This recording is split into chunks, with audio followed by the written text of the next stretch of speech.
Hello friends, welcome back to Sashi Vantasala. ఈరోజు వీడియోలో spongy లాంటి ఆమ్లెట్‌ని ఎలా ప్రిపేర్ చేసుకోవాలో చూపించబోతున్నానండి. మనము ఎప్పుడు తయారు చేసినా కానీ ఫ్లఫీగా, స్పాంజీగా రావాలి అంటే ఇక్కడ నేను చూపించినట్టు ఆమ్లెట్‌ని ఒక్కసారి తయారు చేసి చూడండి.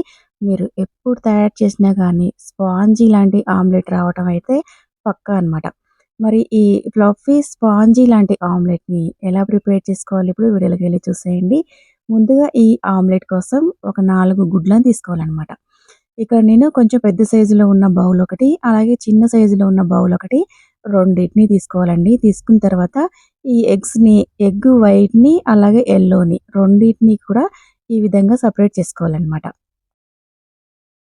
ఈ ఎగ్స్‌లో ఉన్న ఎగ్ వైట్‌ని మాత్రం ఇలా కొంచెం పెద్ద సైజులో ఉన్న బౌల్‌లోకి వేసుకోండి.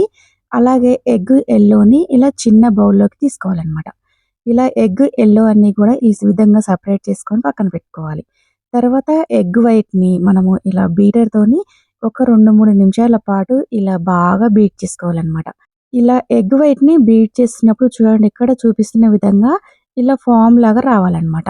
ఈ ఎగ్ వైట్‌ని ఇలా ఒక 2 నిమిషాల పాటు బీట్ చేసిన తర్వాత ఇందులోకి పావు టీ స్పూన్ కారము, పావు టీ స్పూన్ ఉప్పు వేసి మళ్ళీ ఒక 2 నిమిషాల పాటు బాగా బీట్ చేసుకోవాలనమాట. ఇలా 2 నిమిషాలు బీట్ చేసుకున్నామంటే మనకి ఈ ఎగ్ వైట్ అనేది ఇలా ఫార్మ్ లాగా వస్తుందండి. ఇలా వస్తే మనకి ఆమ్లెట్ అనేది స్పాంజీగా, ఫ్లఫీగా వస్తుందనమాట.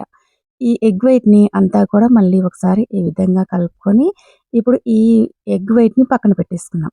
నెక్స్ట్ వేరే ఇంకొక బౌల్‌లోకి మనము ఎగ్ యెల్లోని తీసుకున్నాం కదా! ఈ ఎగ్ యెల్లోని కూడా స్పూన్‌తోని ఇలా ఒక 2, 3 నిమిషాల పాటు ఈ విధంగా బాగా బీట్ చేసుకోవాలి.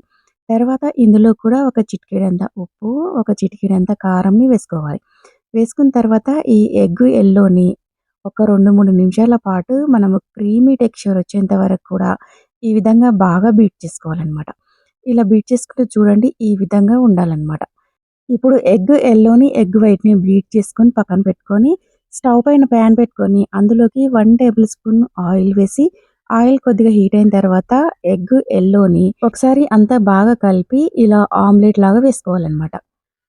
ఈ యెల్లోని ఈ విధంగా ఆమ్లెట్ లాగా వేసుకున్న తర్వాత మంటని లో ఫ్లేమ్‌లోనే పెట్టుకొని, ఇది కింద వైపున కొంచెం ఎర్రగా కాలిన తర్వాత రెండో వైపుకి తిప్పుకోవాలి. ఇలా రెండో వైపుకి తిప్పిన వెంటనే మనం ముందుగా బీట్ చేసుకొని పెట్టుకున్న ఎగ్ వైట్‌ని వేసుకోవాలి. ఈ విధంగా ఎగ్ వైట్ మొత్తం కూడా వేసుకున్న తర్వాత, ఈ ఎగ్ వైట్‌ని ప్యాన్‌కి ఈవెన్‌గా స్ప్రెడ్ చేసుకోవాలనమాట. ఇక్కడ చూపిస్తున్న విధంగా ఇలా స్ప్రెడ్ చేసుకోండి ఈవెన్‌గా. ఇప్పుడు ఈ ఎగ్‌ని ఫ్రై చేసుకునేటప్పుడు మాత్రము మంటని లో ఫ్లేమ్‌లో పెట్టుకొని మాత్రమే ఈ ఆమ్లెట్‌ని కుక్ చేసుకోవాలనమాట.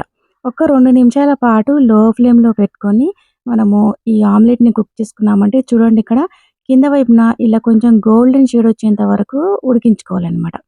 ఇలా కింద వైపున గోల్డెన్ షేడ్ వచ్చేంత వరకు ఫ్రై అయిన తర్వాత, ఇప్పుడు ఈ ఆమ్లెట్‌ని రెండో వైపుకి తిప్పుకోవాలి.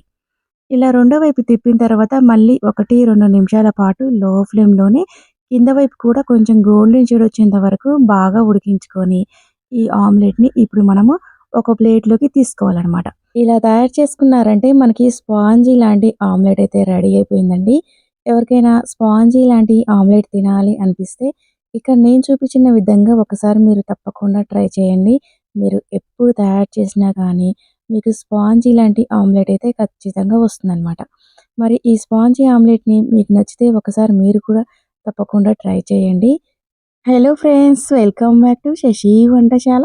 ఈరోజు వీడియోలో ఎగ్గు కీమా కర్రీని ఎలా ప్రిపేర్ చేసుకోవాలో చూపించబోతున్నానండి. ఇది రైస్‌లోకైనా, చపాతీలోకైనా చాలా టేస్టీగా ఉంటుందనమాట.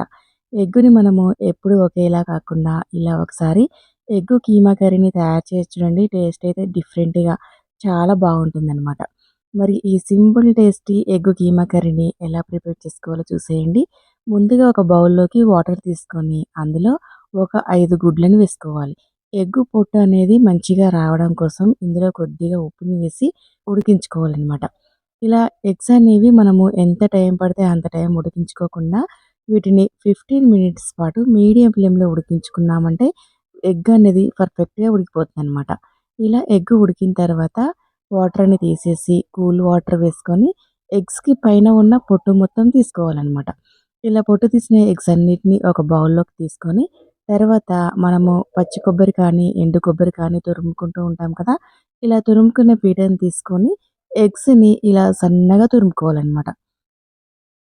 ఇలా మిగిలిన ఎగ్గులు అన్నిటిని కూడా ఈ విధంగానే తురుముకోవాలనమాట. ఇలా ఎగ్స్ మొత్తం కూడా తురిమిన తర్వాత ఈ విధంగా ఉంటుందండి. ఇక్కడ తురిమిన తర్వాత చూపిస్తున్నాను మీకు. ఇలా ఎగ్స్ మొత్తం కూడా తురుముకొని ఇప్పుడు దీన్ని పక్కన పెట్టేసుకుందాం. నెక్స్ట్ మనము స్టవ్ పైన ప్యాన్ పెట్టుకొని అందులో 2 టేబుల్ స్పూన్స్ ఆయిల్ వేసుకోవాలి. ఆయిల్ హీట్ అయిన తర్వాత 1 టేబుల్ స్పూన్ పోపు దినుసులు వేసుకొని వీటిని కొద్దిసేపు ఫ్రై చేసుకోవాలి. ఇవి ఫ్రై అయిన తర్వాత ఇందులోకి బాగా సన్నగా తరిగిన ఉల్లిపాయ ముక్కల్ని ఒక కప్పు వేసుకోవాలి.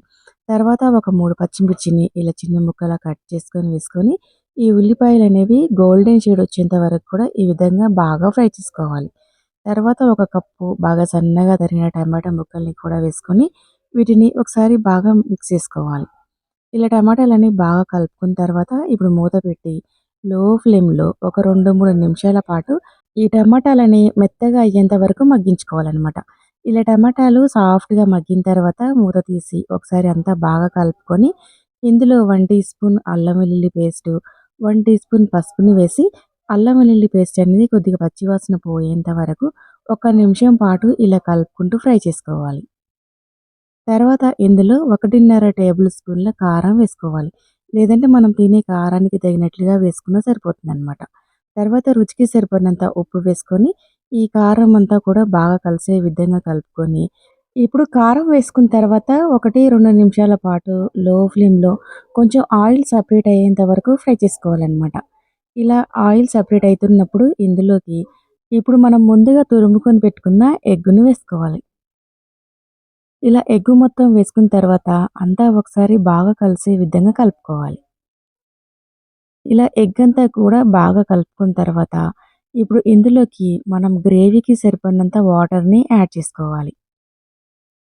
ఇలా కొద్దిగా వాటర్‌ని వేసుకున్న తర్వాత మళ్ళీ ఒకసారి అంతా బాగా కలిసే విధంగా కలుపుకోవాలి. ఈ విధంగా కర్రీ అంతా కూడా బాగా కలుపుకున్న తర్వాత, ఇప్పుడు మన కన్సిస్టెన్సీకి తగినట్లుగా వాటర్ సరిపోయినాయో లేదో ఒకసారి చెక్ చేసుకొని, ఇప్పుడు మూత పెట్టి లో ఫ్లేమ్‌లో ఒక 2, 3 నిమిషాల పాటు ఉడికించుకోవాలనమాట. ఇలా 2, 3 నిమిషాల తర్వాత మూత తీసి, ఈ కర్రీని ఒకసారి అంతా బాగా కలిసే విధంగా కలుపుకోవాలనమాట. ఇలా కర్రీ అంతా కూడా ఈ విధంగా బాగా కలుపుకున్న తర్వాత, ఇప్పుడు ఇందులోకి 1 టీ స్పూను ఎగ్ మసాలా, అలాగే 1 టీ స్పూను గరం మసాలా, అలాగే 1 టీ స్పూన్ ధనియాల పొడిని వేసుకోవాలి. తర్వాత ఇవన్నీ కూడా బాగా కలిసే విధంగా కలుపుకోవాలి. ఇలా ఇవన్నీ బాగా కలుపుకున్న తర్వాత, ఇప్పుడు మనము ఇందులోకి చివరిగా కొద్దిగా కొత్తిమీర తరుగుని యాడ్ చేసుకోవాలి. ఇలా కొత్తిమీర తరుగు కూడా వేసుకున్న తర్వాత, మళ్ళీ ఒకసారి కర్రీ అంతా కూడా బాగా కలిసే విధంగా కలుపుకోవాలి.